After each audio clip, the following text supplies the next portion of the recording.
In one of our group chats, one of my friends had asked, when we say the statement, God, you are welcome, or Holy Spirit, you are welcome, is that a theologically correct statement? And that was something that I kind of have thought about a few times before, questioning, like, when we say that, how true of a statement, or is that a theologically correct statement? But what I came to realize is, ultimately what we mean when we ask that question, it is not that God is not omnipresent, right? We know that one of the attributes of God is that he is omnipresent, so he's everywhere. And what we understand biblically is that God's manifest presence, he chooses where that is specifically.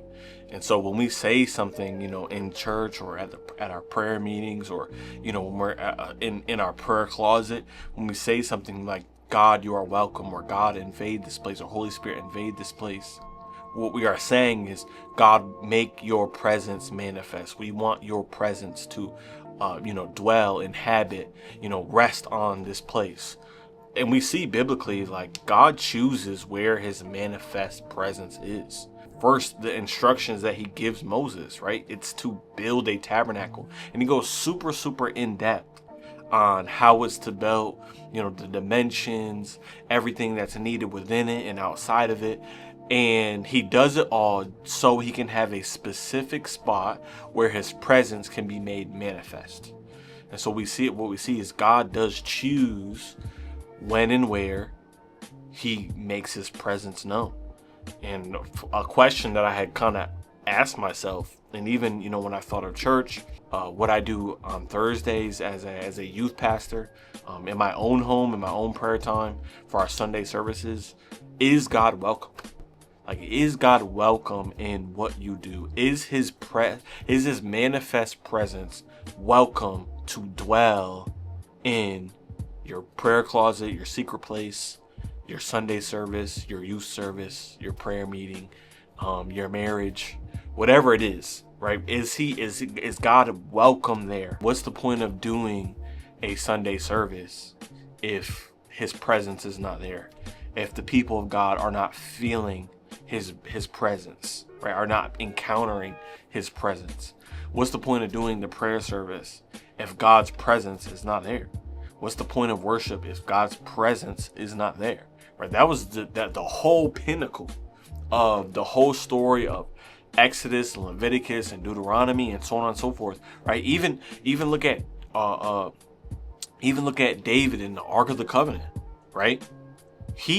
All the kings before him, they didn't understand the importance of God's presence, and they would get taken by rival countries and other countries and enemies and foreign enemies and things like that.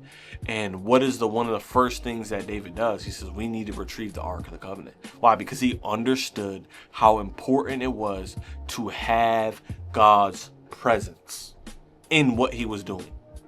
And David, as we know, was a flawed man, was a man that made many mistakes, was imperfect in many ways.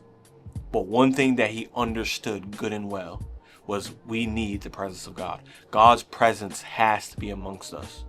And I think as the people of God, we have to understand that is so important.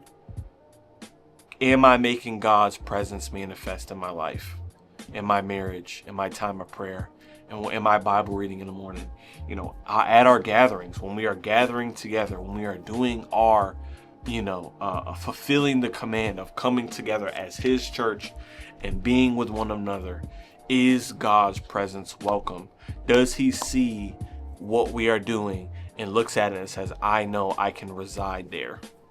I know it isn't about the schedule. It isn't about agendas. It isn't about a figure ahead, but these are people of my presence. Right, and it's not, and I think a quick caveat that should be made that's important, that it does not mean that if you are presence driven and we are presence people, that everything is spontaneous, right? And that's a whole other conversation of its own. It does not automatically mean that means everything is just spontaneous and mystical. And no, God can be welcomed in your very orderly. right? God can be welcome and you're very punctual. God can be welcome and it's just another, it's a regular Sunday service, right? It's not a special event. It's not a guest speaker. It's not baptisms. It's not communion, right? It's just a regularly scheduled Sunday service.